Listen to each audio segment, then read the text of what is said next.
네, 시청자 여러분 안녕하십니까. 이데일리의 대표 경제종합 시사방송 어쨌든 경제 시간입니다. 매주 금요일 오후 4시 여러분의 경제와 투자 궁금증을 해소시켜드리고 있는데요. 오늘도 생생한 경제 소식 집중적으로 분석해드리도록 하겠습니다. 자, 어쨌든 경제 일부 먼저 한 주의 경제판 뉴스킥5 함께할 패널 분들 소개시켜드리겠습니다. 저를 기준으로 가장 먼쪽에 이지은 기자 나오셨고요. 네, 이지은 기자입니다. 김주영 캐스터 나오셨습니다. 네, 안녕하세요. 김주영입니다. 자, 오늘 특별 게스트는 김태환 동의대 교수 잠시 후 전화 연결로 만나보도록 하겠습니다. 자, 이제 어쨌든 경제 제작진이 선정한 한 주의 경제판 뉴스킥5 본격적으로 시작하겠습니다.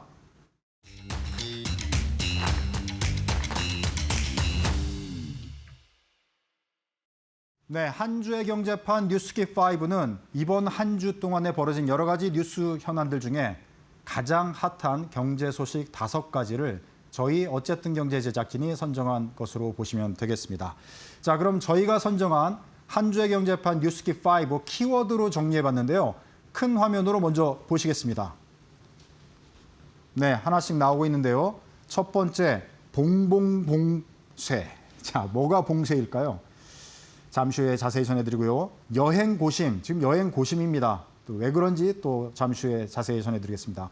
삼성 지역화폐, 지역화폐라는 소식 많이 들으셨을 텐데 삼성 지역화폐는 또 뭘까요? 자, 막바지 금매, 금매도 여러 가지가 있는데 어떤 금매가 막바지에 다다른지 자세히 또 분석해드리겠습니다. 쪼개기가 금지됩니다. 어떤 쪼개기가 금지된지 역시 자세히 전해드리도록 하겠습니다. 자, 그럼 가장 먼 쪽에 있는 봉봉봉쇄 어떤 소식인지 큰 화면으로 보시겠습니다. 네, 자, 화면 아직 준비가 안 된 것 같은데요. 자, 잠시 후에 다시 보여드리고요. 지금 미국, 이란 간 종전을 위한 1차 협상이 지난주 실패, 불안감이 지금 확산이 되고 있는데요. 다행히도 2차 협상을 지금 앞두고 있습니다. 그래서 아직은 이란이 호르무즈 해협을 완전히 개방한 것은 아니지만 미국이 또 역봉쇄에 나서고 있는 이런 상황 속에 새로운 기대감이 생기고 있습니다. 그래서 중동 전쟁 이제 곧 종결이 되는 게 아닌지 그런 기대감이 나오고 있는데 아직은 유가가 폭등하고 있고 한국 경제도 어려움을 겪고 있는 것은 변함이 없이 지속되고 있습니다. 관련해서 복잡하게 돌아가고 있는 중동 전쟁 상황 그리고 2차 협상 자세하게 분석하고 전망해 보도록 하겠습니다. 자, 전문가 연결해서 들어볼 텐데요. 21세기 정치학회 회장 맡고 계신 김태환 동의대 교수 전화로 연결되어 있습니다. 자, 김 교수님 나와 계시죠? 예, 안녕하세요. 네, 안녕하세요. 자, 복잡하게 돌아오고 있는데 질문 먼저 드리도록 하겠습니다. 자, 미국, 예. 이란이 지금 현재 불안한 휴전을 이어가고 있지 않습니까? 2차 네네. 협상을 앞두고 있는데요. 이번에는 최종 타결을 하고 종전으로 이어질지. 자, 교수님께서는 어떻게 보십니까? 예, 뭐 저도 그렇게 되기를 소망하고 있는데 사실 본래 전쟁 중인 국가들이 협상은 뭐 본질적으로 쉽게 타결되는 경우가 역사적으로 사실은 매우 드문 일입니다. 우리 6.25 전쟁을 봐도 그렇고 현재 러시아 우크라이나 전쟁, 이스라엘 하마스 전쟁을 봐도 너무 큰 기대는 큰 실망을 가져올 수 있지 않겠나 생각을 하는데 다만 이번 전쟁은 미국이 수행한 역대 전쟁 가운데서 그 어떤 전쟁보다도 상대국에 대한 미국의 공세가 압도적이기 때문에 저는 이번 2차 협상에 좀 기대를 하는 편입니다. 사실 이번 전쟁에서 미국이 국내외적으로 많은 비판을 받는 것도 사실이지만 현재까지는 미국 역사상 가장 적은 희생으로 가장 큰 효과를 얻고 있는 중입니다. 네. 자, 우리 김 교수님께서는 이번 전쟁의 종결을 상당히 희망적으로 이번 2차 협상에서 마무리될 것이다 이렇게 전망을 해주셨는데 자, 만약에 2차 협상이 또 결렬될 경우 추가 휴전 연장을 하면서 결국은 타결을 이후에 지을 수도 있다 이런 전망도 나오고 있는데요. 그렇죠. 이런 전망에 대해서는 또 어떻게 보시는지 분석을 좀 해주시죠. 그렇습니다. 결렬되면 또 휴전을 연장하고 다시 협상을 해야 하는데 그거는 제가 볼 때 트럼프 스타일은 아닙니다. 트럼프는 그러니까 소위 미친 척하면서까지 상대방을 정신없이 흔들어 놓고 정신을 차리기 전에 단숨에 얻을 것을 얻는 그런 스타일인데 시간이 길어지고 협상이 반복되면 이런 효과를 얻기 힘듭니다. 그래서 미국이 2차 협상이 제대로 안 되면 대규모 공세를 취할 준비도 동시에 갖추고 있는 건데요. 헤그세스 전쟁부 장관이 미국이 이란의 에너지 전략 인프라를 공격할 준비를 완료했다고 기회가 있을 때마다 지속적으로 압박하는 이유가 바로 이것 때문입니다. 그래서 워낙 미국의 전력이 압도적이고 거침이 없어서 이란으로서는 뭐 조금만 체면을 세워주면 못 이기는 척하고 이끌려 나올 것만도 같은데 문제는 이전의 미국과는 달리 트럼프 행정부의 스타일이 워낙 거칠어서 협상에 이끌려 나와야 하는 약자인 이란 입장에선 큰 고통이라는 그런 생각이 듭니다. 네, 트럼프 대통령이 미친 척하는 그런 것이 전략이다. 이렇게 또 분석해 준 게 참 인상적인데요. 자, 지금 미국이 호르무즈 해협을 역봉쇄를 하고 있습니다. 이러면서 또 이란이 네네. 압박감을 느끼고 있는데 이것도 약간 미친 척하는 전략 중 하나라고 볼 수도 있을 것 같은데 자, 미국의 이런 전략은 어떻게 분석을 하고 네네. 계십니까? 그 봉쇄하고 관련해서는 조금 거시적으로 봐야 된다고 저는 생각을 하는데 미국의 역봉쇄는 뭐 아무도 그렇게 말하고 있지 않지만 사실은 제재 때문에 팔로가 막힌 이란산 원유를 싼 값에 대량 수입해온 중국에 대한 이란 석유 수입을 봉쇄한다고 저는 보고 있는 겁니다. 이번에 중국이 미국의 역봉쇄에 대해서 국제사회에 이익에 반하는 것이라고 강력하게 비판을 했는데 바로 그런 이유 때문이라고 저는 생각하고요. 이전에 이란의 호르무즈 해협 봉쇄 때는 중국이 뭐 특별한 비판 성명이 없었거든요. 그리고 주목해야 할 것이 며칠 전 그 로이터 통신이 인도네시아와 미국이 미국 군용기에 인도네시아 영공 통과를 논의했다는 그런 보도가 있었는데 그 성사와는 상관없이 그 논의 자체가 중국에게 심각한 위협으로 인식될 수 있습니다. 이란을 출발한 유조선이 중국으로 가기 위해서는 반드시 지나야 하는 것이 말라카 해협인데 이 좁은 해협이 인도네시아와 말레이시아 사이에 있거든요. 근데 말레이시아는 이미 미국과 합동 군사 훈련을 하고 있고 인도네시아도 비슷한 상황이 된다면 말레카 해협에 대한 미국의 영향력이 아주 확대되기 때문에 중국으로서는 거슬릴 수밖에 없는 겁니다.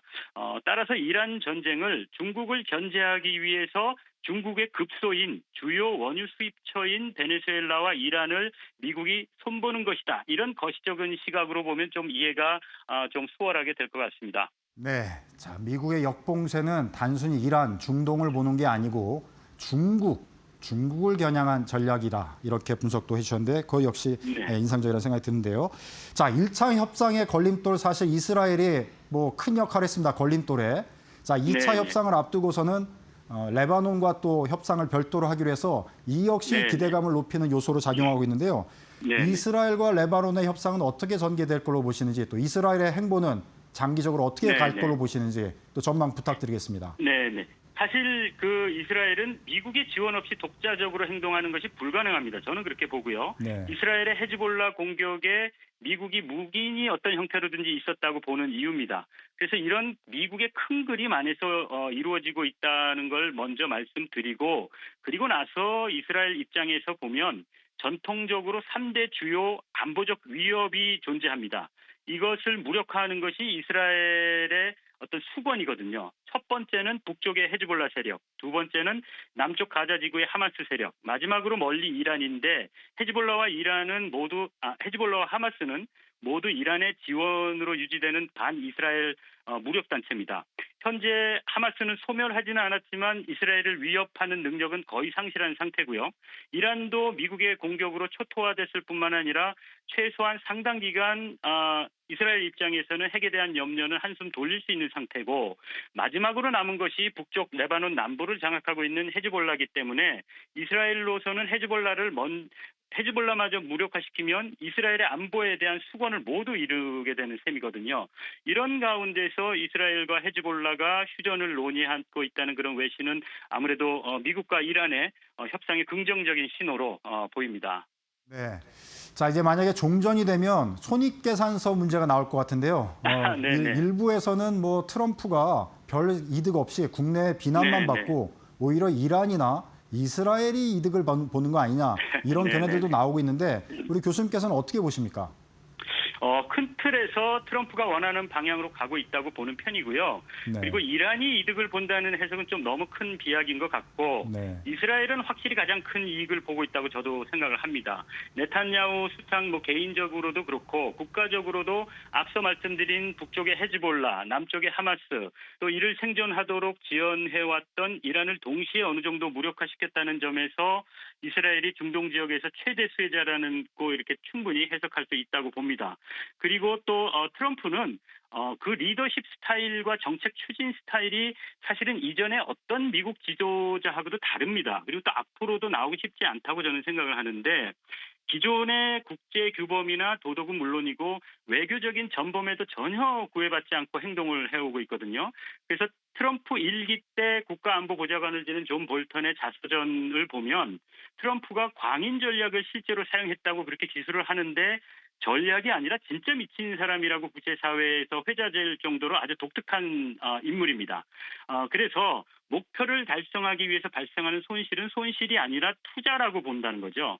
그래서 미국을 다시 위대하게 만든다는 목표를 달성하기 위해서 이란 전쟁에서 손실은 트럼프 입장에서는 투자에 불과한 거죠. 그래서 상황이 미국이 원하는 방향으로 전쟁이 종결될 거라고 현재로서는 어느 정도 예상이 되기 때문에 큰 틀에서는 비용이 들더라도 트럼프가 원하는 방향으로 전쟁이 이렇게 마무리되지 않겠나 그렇게 분석하는 편입니다. 저는. 네. 자, 끝으로 질문드리겠는데 트럼프가 원하는 바를 결국 얻을 거다 이렇게 말씀하셨는데 구체적으로 네. 그 원하는 바를 얻는 게 무엇인지 말씀을 한번 해주시면 좋을 것 같고요.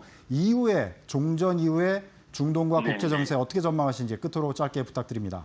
예. 그 미국이 이란에게 원하는 바는 가시적으로는 아무래도 핵의 완전한 무력화입니다. 이게 트럼프가 과시할 수 있는 가장 큰 거기 때문에 그런데요. 하지만 저는 이란 전쟁의 궁극적인 목표가 중국의 무력화라고 보고 있습니다. 즉 중국이 더 이상 미국에게 도전할 능력과 의지를 상실한 상태를 의미합니다.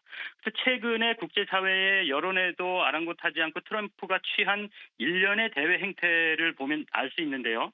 파나마 운하에서 중국의 영향력을 퇴출시키고 미국 영향력을 회복했고 베네수엘라에서는 미국의 유화적인 정권을 이렇게 구축하고 석유에 대한 영향력을 확보했고 이번에 이란 전쟁을 통해서 이란에 대한 석유 통제권까지 확보하면 실질적으로 세계 최대의 석유 수입국인 중국을 강하게 압박할 수 있게 됩니다.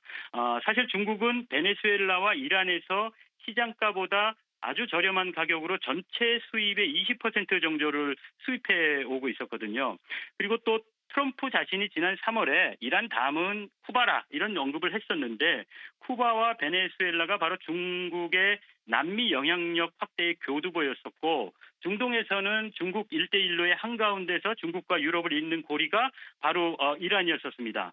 또 얼마 전에 그린랜드 영유권 문제를 건드린 어떤 그 트럼프의 그 속내도 결국은 중국의 북극 항로에 대한 영향력 확대에 대한 차단이라고 저는 분석을 하거든요. 그래서 결국 성공 여부를 떠나서 이란 전쟁 이후에는 중국이 미국에 대한 도전 의지는 차치하고라도 최소한 도전할 능력은 상당 부분 감소할 것이다. 이렇게 예상을 하고 그게 얼마나 걸릴지 또 성공할지는 단정할 수 없지만 가장 절대적으로 힘이 센 미국이 그렇게 국제사회의 새로운 질서를 짜고 있고 그 안에서 중국이나 유럽도 미국이 이끌어가는 새로운 질서에서 각자의 자국 이익을 최대한 확보하는 그런 방안은 강구할 거라고 보고 대한민국도 그런 방향으로 가야 되지 않겠나 그런 생각을 해봅니다. 네, 수고하셨습니다. 여기까지 듣도록 하겠습니다. 네, 지금까지 김태환 동의대 교수 겸 21세기 정치학회 회장과 함께 불안한 휴전 상태이지만 2차 협상을 앞두고 있는 중동 전쟁 상황 자세하게 분석을 해드렸습니다. 자, 첫 번째 소식 이렇게 마무리를 하고요. 두 번째, 저희가 여행 고심 이렇게 키워드로 잡아봤는데요. 어떤 내용인지 큰 화면으로 보시겠습니다. 네, 나오고 있는데요. 호르무즈하고 역시 연관이 되는 겁니다. 호르무즈 지금 봉쇄가 되다 보니까 우리나라 기름이 지금 안 들어오고 있어요. 그러다 보니까 유류 할증료 계속 올라가고 있습니다. 자, 특히 항공기 티켓 가격 상상할 수 없을 만큼 올라가고 있는데요. 관련해서 지금 김주영 캐스터가 자세히 전해주실까요? 네, 혹시 앵커님 여름 휴가 계획 세우고 계실까요? 하루하루 바빠서 아직은 제가 네. 계획을 못 세우고 있습니다. 그러면 좀 서두르시는 게 좋을 것 같습니다.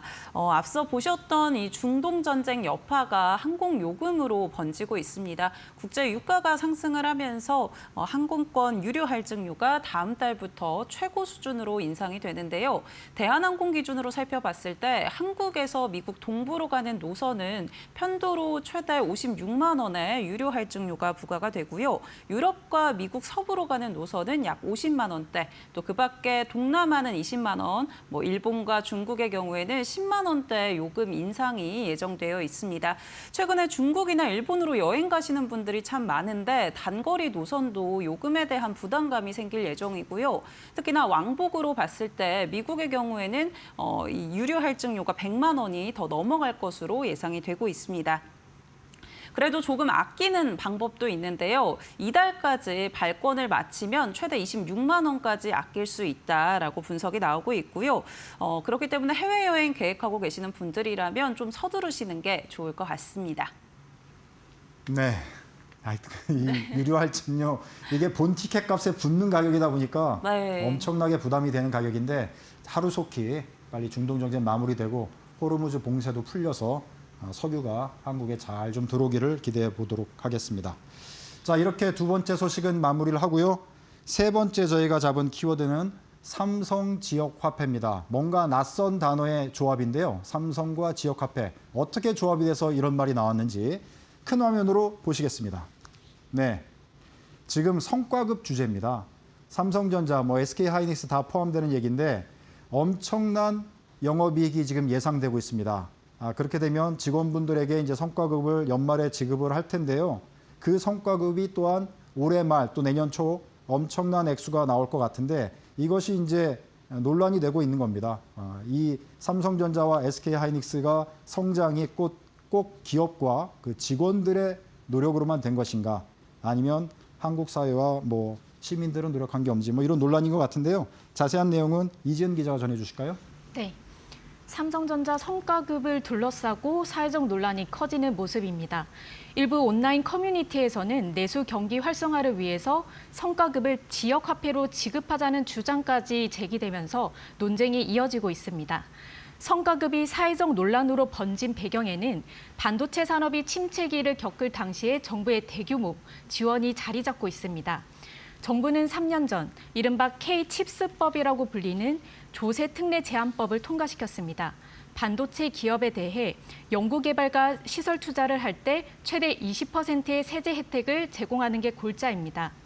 이 같은 정책 지원에 따라서 삼성전자와 SK하이닉스는 최근 2년간 약 20조 원의 세제 혜택을 받은 것으로 알려졌습니다. 이후 반도체 업황이 빠르게 회복되면서 시장에서는 두 회사의 올해 영업이익을 각각 300조 원, 200조 원을 전망하고 있습니다.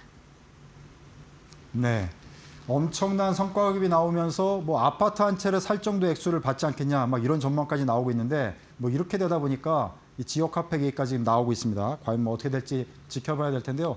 하여간 큰 수익을 거두고 또 성과급 받고 하는 건 좋은 일이니까 긍정적으로 좋은 일로 잘 마무리됐으면 좋겠다 이런 생각을 하게 됩니다. 자, 세 번째 소식은 이렇게 마무리를 짓고요. 네 번째 저희가 잡은 키워드는 막바지 금매입니다. 어떤 막바지 금매인지 큰 화면으로 보시겠습니다. 네. 자, 양도세 중과 유예 시점 5월 9일로 지금 다가오고 있습니다. 얼마 남지 않은데요. 그러다 보니까 다주택자들의 급매물이 쏟아지고 있고 그의 결과로 강남 3구를 중심으로 가격이 지금 하락 전환되고 있다. 이런 소식입니다. 그래서 서울 강남 중심의 가격 하락세가 계속 이어질지 어떻게 될지 상당히 궁금한 상황인데요. 이 관련 소식은 김지영 캐스터가 자세히 전해 주실까요?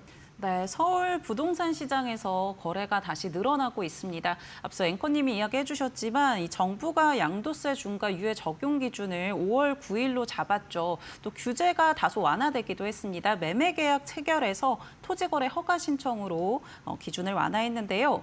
이에 따라 토지거래 허가 신청이 빠르게 늘어나고 있고요. 또 매물 출회와 거래도 동시에 증가하고 있는 모습입니다. 4월 들어서 토지거래 허가 신청 건수가 하루 평균 400 380건으로 증가를 했는데요. 2월에는 약 250건, 3월에는 380건으로 2달 연속 증가세를 이어가고 있고요. 2달 사이에만 약 90% 가까이 상승을 했습니다. 특히나 강남 3구의 증가폭이 굉장히 두드러지는데요. 강남 3구의 다주택자들이 급매물을 내놓으면서 거래 속도가 빨라지고 있다라는 분석입니다.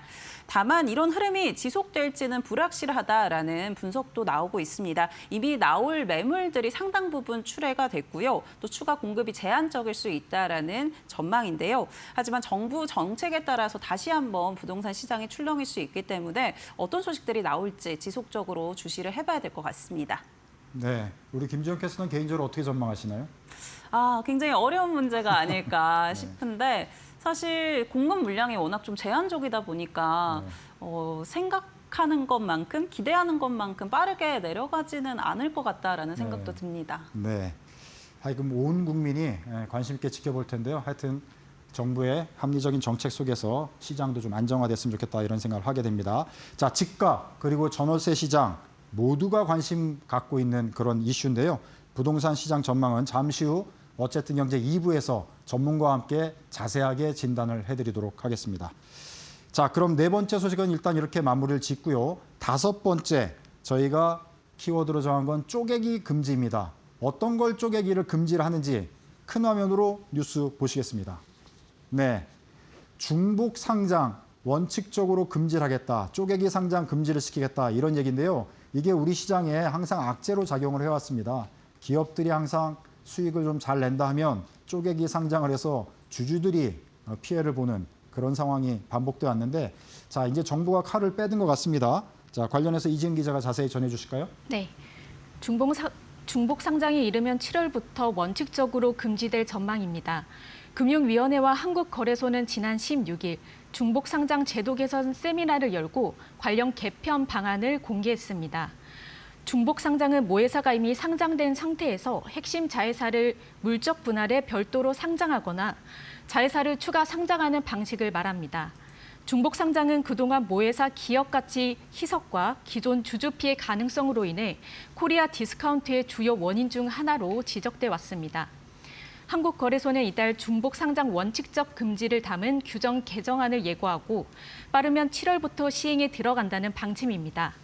다만 예외적으로 자회사 상장이 필요한 경우에는 영업 독립성과 경영 독립성, 그리고 투자자 보호 여부 등을 종합적으로 심사하는 특례 절차를 거쳐야 합니다.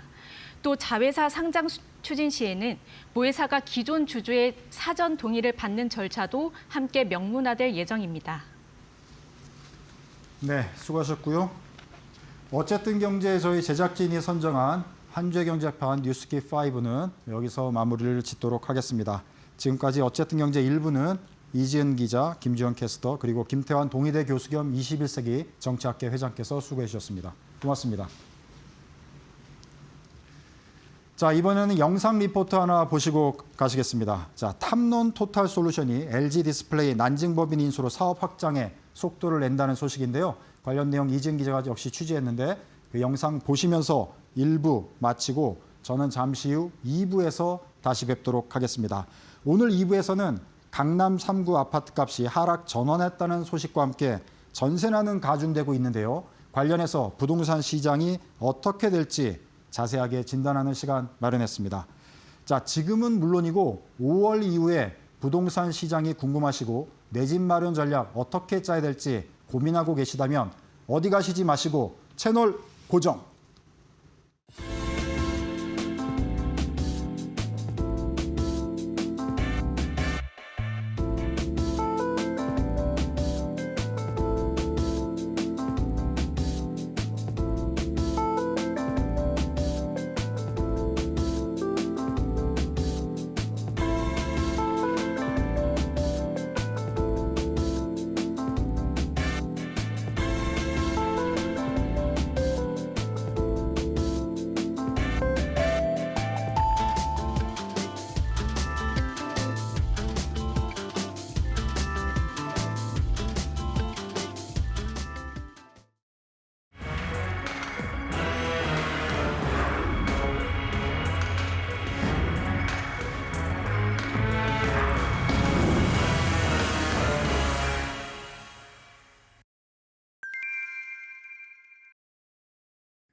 삼성전자토탈솔루션이 LG 디스플레이 난징법인 인수를 기반으로 사업 확장에 속도를 내고 있습니다. 차량 한 대에 들어가는 디스플레이가 늘어나면서 이를 하나로 묶어 완성하는 모듈 생산 능력이 핵심 경쟁력으로 떠오르고 있습니다.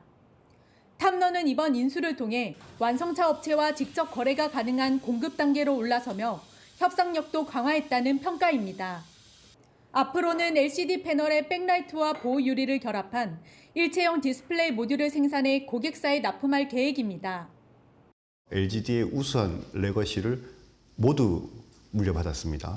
우수한 설비, 인원, 품질 시스템 12개의 그 완성차 메이커와 저희들의 제품을 공급하게 되는 고객과 다이렉트로 채널이 생기는 의미 있는 그 성과가 있다고 할 수 있겠습니다. 월 한 원화 기준 1,000억, 연간으로 1조 2천억 정도의 규모의 비즈니스가 탐런으로 확보가 된 글로벌 차량용 디스플레이 시장도 빠르게 커지고 있습니다. 출하량은 2023년 2억 대에서 지난해 2억 5천만 대까지 증가했습니다. 중국 전기차 시장 확대와 함께 차량 내부 디지털화가 진행되면서 디스플레이가 주행 정보와 엔터테인먼트를 담당하는 주요 부품으로 자리 잡은 영향입니다. 이런 흐름 속에서 탐런은 공정 효율화와 가격 경쟁력을 앞세워 중국 시장 공략을 강화하고 있습니다. 특히 모듈 사업은 단순 부품보다 부가가치가 높아 향후 수익성 개선의 핵심 사업으로 꼽힙니다. 현재 중국 자동차 디스플레이 수주 잔고는 약 2천억 원, 전체 수주 잔고는 1조 5천억 원으로 창사 이후 최대 수준입니다. 가공비 측면에서는 한 3에서 5% 정도의 추가 경쟁력을 확보할 예정입니다. 철저한 현지화를 통해서 중국의 저희들의 경쟁사 못지않게 품질과 원가 경쟁력을 앞세워서 수주를 잘 하고 있습니다. 내년에는 1조 5천억 원의 매출에 도전하면서 다만 당기 실적에는 부담도 반영됐습니다. 지난해 매출은 5,501억 원으로 늘었지만 연구개발 투자 확대와 비용 상승 영향으로 영업이익은 감소했습니다. 여기에 중국 업체들과의 가격 경쟁, 전기차 시장 성장 속도도 향후 변수로 꼽힙니다. 회사는 난징법인을 통해 수익성을 개선하는 동시에 중장기적으로 올레드 모듈 사업까지 확대해 고급화 흐름에 대응할 계획입니다. 이데일리 TV 이지은입니다.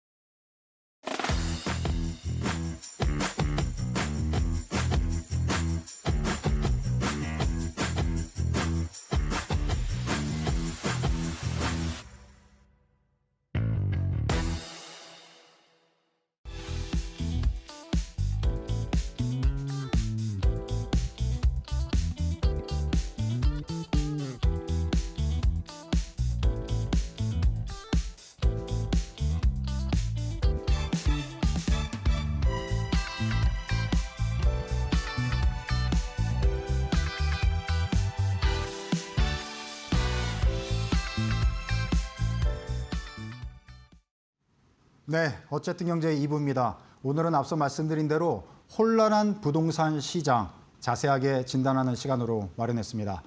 자, 정부가 다주택자들에 대한 압박을 강화하면서 매물이 많이 출회됐고 이에 따라서 강남 3구를 중심으로 가격이 하락 전환하고 있는데요.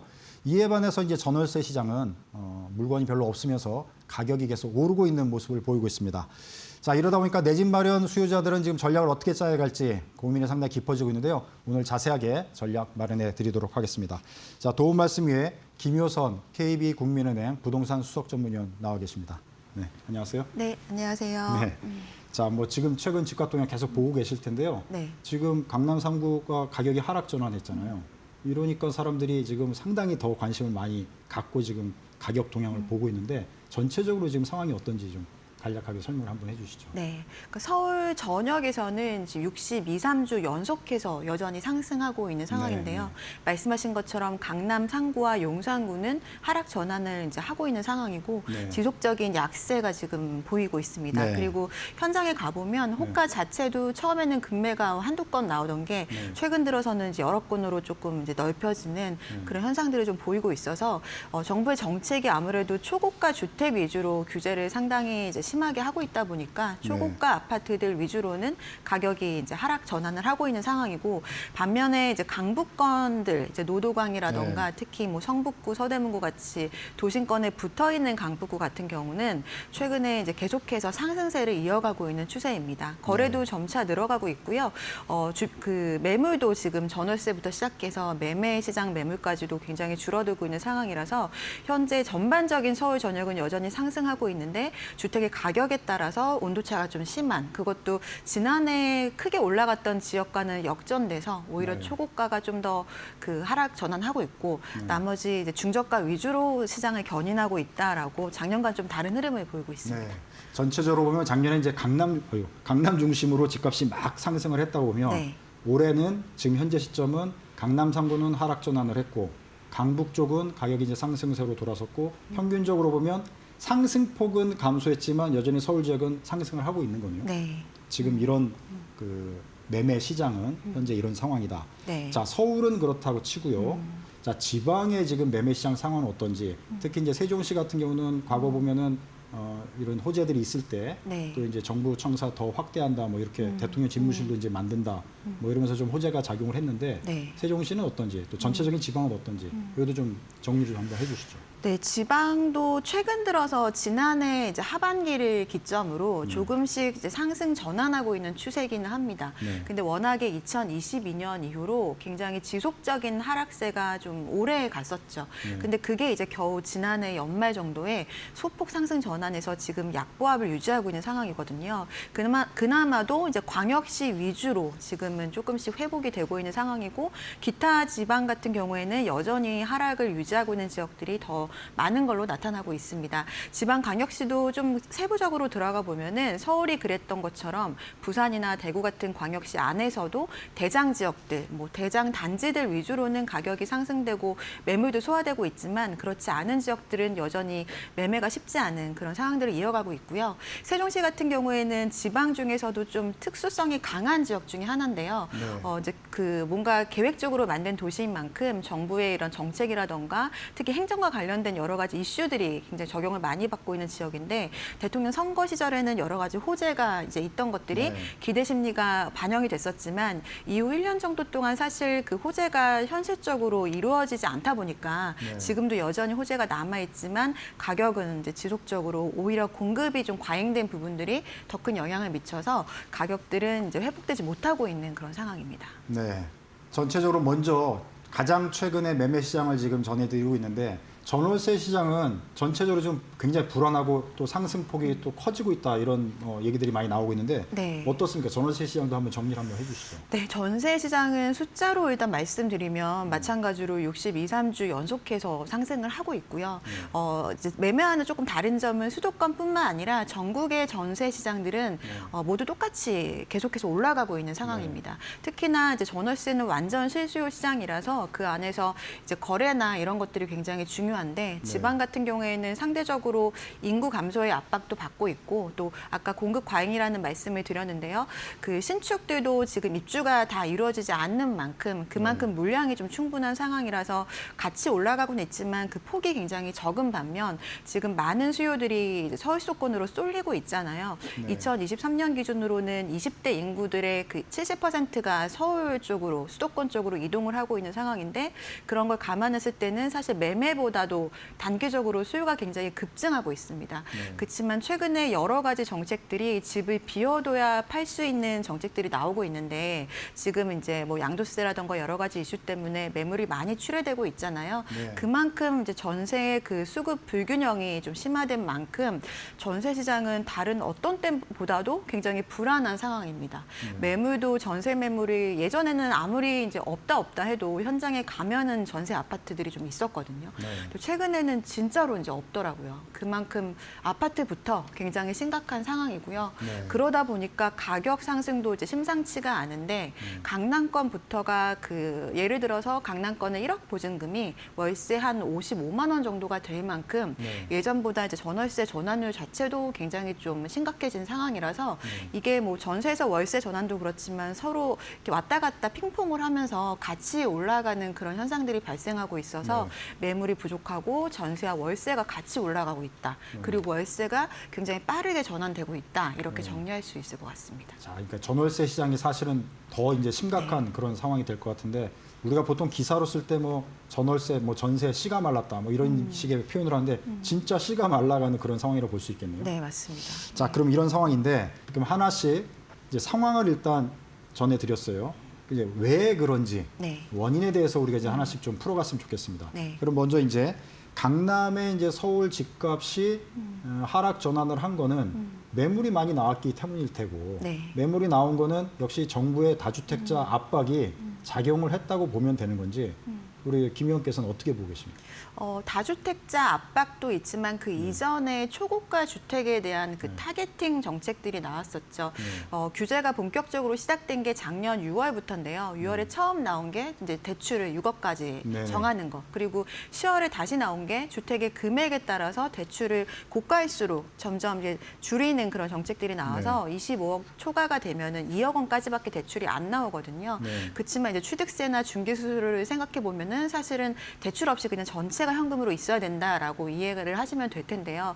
그러다 보니까 이제 매물들은 양도세 중과 유예가 이제 종료되는 시기가 곧 다가와서 그 이전에 빨리빨리 내놓으려고 하고 있는데 그거를 받아줄 수요자들은 25억 이상은 현금으로 있어야지만 살 수 있는 상황이니까 매물에 비해서 받아줄 수요가 굉장히 부족한 상황이고요. 네. 이제 그만큼 이제 그 강남 상부나 용산에 그런 주택 비중이 많으니까 이제 그 지역들이 더 많이 떨어지고 있는 상황으로 보면 될 것 같습니다. 네.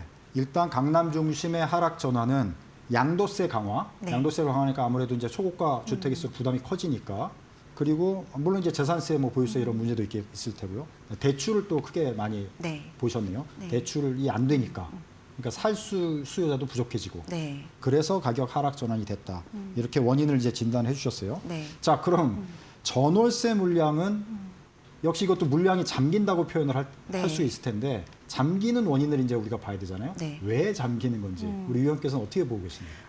일단 전월세 시장을 보시면 이제 임차인과 임대인이 있잖아요. 그래서 네. 동일한 임차인과 임대인이 그냥 돌아갈 때는 이 수급에 대한 그 뭔가 부족하거나 이런 게 아니라 그냥 원만하게 갈 텐데 지금은 대출 규제 때문에 주택을 지난해까지 매입하려고 열심히 찾던 분들이 대출이 갑자기 안 나오게 되니까 일단은 관망세에 머무르는 네. 그런 수요들이 좀 늘어날 수 있고요. 그리고 네. 지방에서는 여전히 수도권으로 이동하는 수요들이 있는 상황이라서 수요가 적어도 줄어들지는 않은 상황입니다. 네. 근데 물량을 보시면 임차 물량이 나오는 거는 두 가지 방법이 있을 텐데 첫 번째는 신축 아파트 같은 뭐 빌라 이런 신축 물량들이 있을 거고 그리고 원래 임차를 주고 있었던 구축 물량이 임차인을 바꾸면서 나오는 물량들이 있을 겁니다. 그런데 많이 언론에서 보도된 것처럼 신축 입주 물량이 올해부터 본격적으로 줄어들게 되거든요. 그래서 일단 예전에 계속해서 나와줬던 신축 입주 물량이 올해부터는 줄어들게 된 상황이고 구축 물량도 지금 서울 전역이 토지거래 허가제에 적용을 받다 보니까 매각을 하려면 주택을 비워둬야 거기에 이제 들어와서 거주를 할 수 있잖아요. 그래서 이제 팔려는 사람들이 비워두는 그런 이제 수요들이 많이 생긴 거죠. 근데 지금은 양도세 중과라던가 그리고 이제 오늘부터 그 다주택자 대출이 만기됐을 때 그 신규 대출로 취급하는 그러니까 이제 만기 연장이 안 되는 게 오늘부터 적용이 되잖아요. 그래서 이런 경우들도 팔아야 되는 수요들이 계속해서 늘어나는 원인이 될 수 있어서 구축에 대한 그 물량들도 줄어들고 있는 상황이라 그런 것 같습니다. 네. 그러니까 전월세 시장을 보면 수요는 지금 엄청나게 늘어나고 있고 네. 그런데 공급은 또 줄고 있고 그러니까 수요 공급의 원리에 의해서 전월세 가격은 오를 수밖에 없다. 네. 특히 이제 수요가 늘어나는 거는 집값이 지금 조정을 받고 있으니까 관망하면서 네. 계속 전세 월세 머무르는 수요가 있는 거고 네. 거기에 또 이동 수도권 쪽으로 계속 이동하고 그런데 신규 아파트 입주 입주 물량이나 이런 거는 부족하고 기존 주택들도 지금 그 다주택자들 정리를 해야 되니까 네. 전체적으로 좀 그 물량이 줄게 되고 아주 진퇴양난인 상황이라고 볼 수도 있을 텐데요. 자, 그럼 이제 다주택자들에 대한 정부의 압박, 그다음에 뭐 세금도 이제 강화를 보유세도 하는 거고 네. 여기에 대출도 원인을 크게 보셨어요. 네. 대출이 여러 가지로 매수에도 부담으로 작용하고 네. 전세도 부담으로 작용을 하고 여러 가지로 지금 시장에 압박 요인으로 작용한다고 보셨는데 앞으로 부동산 시장이 네. 어떻게 이런 요소들이 더 작동을 할 걸로 보시는지 좀 얘기를 한번 해주시죠. 그러니까 정부에서는 정책적으로 초고가 주택들을 이제 타겟팅해서 계속 하고 있고 이제 하반기 때 나올 거로 예상이 되는 종합부동산세 역시 다주택자와 비거주 1주택자 네. 그리고 초고가 주택에 대해서 일반 세율보다 더 이제 많이 매기겠다는 시그널을 계속해서 주고 있고요. 대출 부분도 지금 이제 만기가 되고 다시 연장해야 될 때 예전 같은 경우에는 금리 정도를 조정해서 그냥 연장이 대부분은 됐었는데 네. 이제는 이제 신규 대출 취급하겠다라는 거거든요. 근데 신규 대출 취급을 할 때 다주택자는 지금 LTV가 0이기 때문에 대출이 아예 안 나오는 거고 비거주 1주택자 같은 경우도 뭐 그 금액에 따른 6억, 4억, 2억에 대한 대출 제한을 받게 됩니다. 그래서 지금 이제 점점 더 그 초고가 주택 그리고 다주택자를 타겟팅하는 정책이 심화되고 있는 상황이고요. 반면에 그 이제 수요자들을 봤을 때 그 임차 시장이 굉장히 안정적이면 그냥 기다리면 되거든요. 그렇지만 아까 앞서 말씀드린 것처럼 매물이 점점 없어지기 때문에 굉장히 불안감을 느낍니다. 게다가 시장에서는 대출에 대한 지금 강력한 이 규제가 앞으로 더 규제가 될 거라는 그런 뉴스가 좀 돌고 있어요. 미리. 네. 그래서 그런 것 때문에 그러기 전에 빨리 매입해야 되지 않나라는 문의를 굉장히 현장에서 많이 받고 있어서요. 지금 이제 굉장히 막바지 매입을 하려는 수요자들 그리고 막바지 팔려는 그 매도자들이 지금 5월까지는 굉장히 많은 상황이지만 이게 하반기로 갈수록 더 강화되기 때문에 지금처럼 금액에 따른 그런 시장 양극화는 계속해서 뭐 이어질 거라고 생각합니다. 네.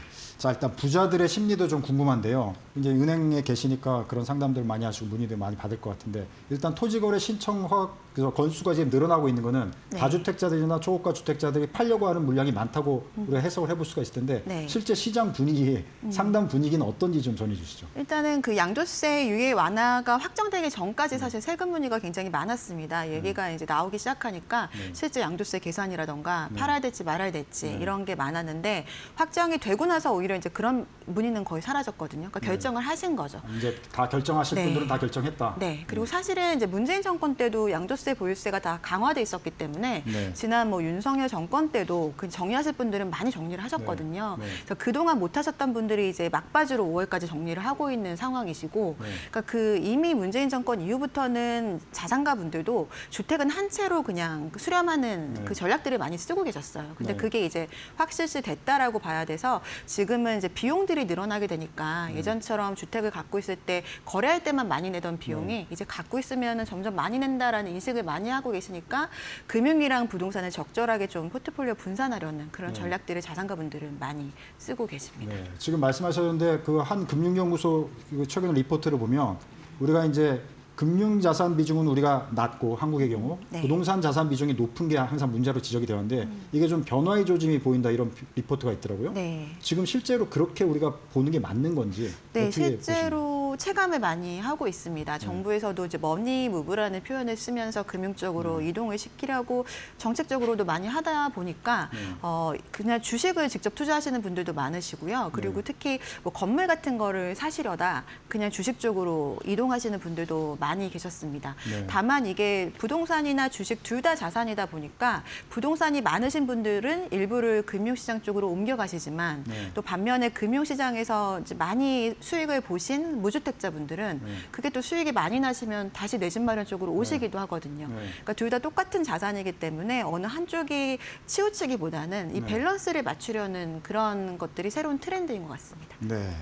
자, 그러면은 지금은 일단 다주택자들이나 초고가 주택 자산가들은 마음의 결정을 할 분들은 다 했다. 그리고 어느 정도 시장의 매물들이 이제 나올 만큼 다 나왔다. 네. 그럼 이후에 이제 이런 것들이 어떻게 될지가 상당히 궁금해지잖아요. 네. 그러니까 이 위원께서는 어떻게 보십니까? 전체적으로. 지금 분위기는 두 가지가 남아 있는 것 같아요. 아직까지도 결정 못하신 분들은 이제 종부세에 대한 게 과연 얼마나 강화돼서 나올 것인가 그런 고민들을 많이 하셔서 그게 가능하신 분들은 사실 여러 다주택자 중에서 2채 정도를 남겨두시고 네. 한 채는 이제 월세를 많이 받는 이제 네. 전세에서 반전세로 옮겨가려는 전략을 쓰시는 분들도 이제 계시고요. 네. 또 하나는 그 고가주택 갖고 계시는 1주택자 분들도 네. 고가주택 또는 뭐 비거주 하시는 1주택자 분들 그분들도 이제는 다주택자만큼 뭔가 세제적으로 크게 비용이 많이 나갈 거라고 예상되니까 그런 것들을 요즘엔 좀 많이 물어보셔서 네. 하반기에는 그 2가지 정책이 굉장히 좀 관망할 수 있는 네. 그런 포인트인 것 같습니다. 시간이 또 별로 없어가지고 전략으로 빨리 가야 될 것 같습니다. 네. 자, 내 집 마련 전략 짜시면 제일 마음이 급할 테니까 네. 내 집 마련 전략 어떻게 가는 게 좋습니까? 지금 적깁니까? 좀 더 기다려야 됩니까? 어떻게 해야 됩니까? 네, 아직 그 충분히 설명은 못 드렸지만 임차 시장이 장기적으로 굉장히 좀 이렇게 안정을 찾기는 쉽지 않아 보입니다. 그래서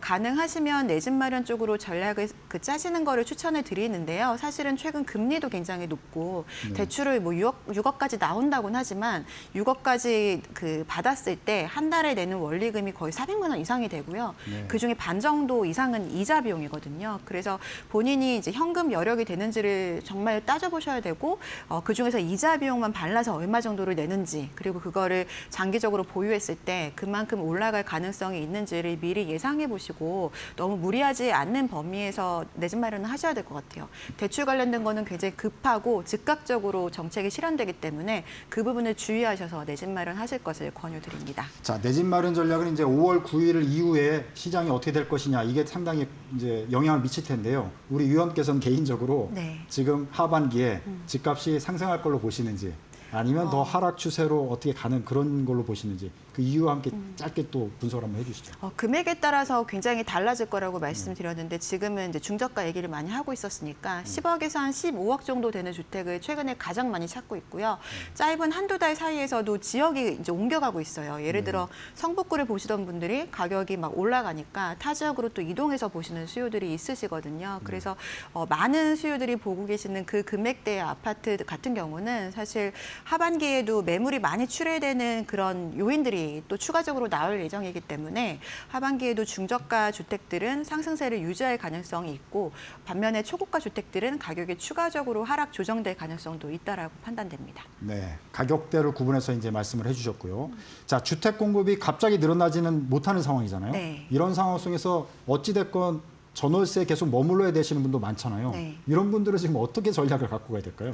주택 공급이 사실 잘 돼도 3년, 뭐 적어도 3년, 5년, 뭐 10년까지도 걸리는데 사실 지금은 계획들이 잘 진행되지는 못하고 또 전쟁 때문에 분양가나 이런 것도 더 올라갈 가능성이 네. 있거든요. 그래서 점점 내 집 마련은 힘들어지고 그만큼 임차 시장은 점점 물량이 부족해집니다. 그래서 뭐 아까 방금 전에 말씀드렸던 것처럼 이제 전월세 시장에 머무르는 것도 만만치 않을 거기 때문에 갱신을 요즘에 많이 하시는데 갱신보다도 신규로 할 수 있으면 올해 신규로 아예 해버리시면 4년 동안은 안정적이시니까 네. 신규로 하시는 것도 고민을 해보시고 만약에 여러 가지 상황이 매입을 해도 될 만한 상황이라고 판단되시면은 내 집 마련 쪽으로 좀 이렇게 검토해보시는 걸 추천드립니다. 네, 갱신 청구권을 지금 사용하는 것보다는 바로 지금 새로 하면 또 4년을 갈 수가 있으니까 네. 그런 것도 전략적으로 한번 검토해 볼 필요가 있다. 네. 이게 또 신박한 또 얘기 될 수도 있을 것 같아요. 다시 한번 제가 좀 정리를 해드렸고요. 자, 시간이 많이 또 지나서 끝으로 투자자, 역시 또 부동산 투자하시는 분도 계시니까 네. 투자자 입장, 그다음에 내 집 마련 입장, 또 전월세 입장 이렇게 좀 구분을 해서 끝으로 위원님께서 조언으로 부동산 시장은 이렇게 보는 게 좋겠다. 또 앞으로 어떻게 가는 게 좋겠다. 짧게 마무리 말씀 부탁드리겠습니다. 그러니까 예전에 부동산 투자를 많이 하셨던 분들은 이제 무조건 부동산 불패나 뭐 레버리지 전략이라던가 그런 것들이 익숙하실 텐데 이제는 패러다임 자체가 완전히 바뀌었다라고 생각이 됩니다. 모든 부동산이 다 올라가지 않는다는 걸 지금 지방의 현실을 보시면 아마 아시게 될 텐데 서울이라고 이게 영원하진 않거든요. 그리고 비용은 계속해서 올라갈 여지가 많고 특히나 세수가 부족한 상황에서 뭐 부동산이나 자산에 대한 세수는 늘어날 가능성이 높기 때문에 이제 이런 비용들을 충분히 검토해 보시고 그러려면은 뭔가 이런 거를 낼 수 있을 만한 것들은 금융 쪽으로 비중을 가져가셔야 되잖아요. 그래서 무조건 이렇게 한쪽으로 뭔가 집중하시는 것보다는 이제 분산해서 투자 전략을 잘 가져가시는 게 좋으실 것 같고 또 지금도 약간의 중저가 주택들이 과열 상태이긴 하거든요. 네, 현재도. 그래서 이럴 때는 그 과열된 거를 보시기보다는 좀 더 가성비가 뭐가 좋은 게 없는지를 살펴보시는 게 중요할 것 같습니다. 예를 들어 작년에 신축이 많이 올라갈 때 제가 인터뷰할 때 많이 했던 게 구축을 좀 입지 좋은 구축을 많이 봐라 이런 말씀 많이 드렸는데 그런 틈새가 없는지 한번 찾아보시는 것도 추천을 드리겠습니다. 네, 오늘 고생 많으셨습니다. 네. 바쁘신데 나오셔서 고맙습니다. 네, 감사합니다. 네. 네, 지금까지 김효선 KB국민은행 부동산 수석 전문위원과 함께 혼란한 부동산 시장 자세하게 진단을 해드렸습니다. 자, 알찬 정보 소식 전해드리다 보니까 벌써 마칠 시간이 됐는데요. 이번 한 주도 급박하게 돌아간 시장 보시느라 고생 많으셨고요. 다음 주 변함없이 금요일 오후 4시 여러분의 경제 궁금증 풀어드리도록 하겠습니다. 시청해 주셔서 고맙습니다.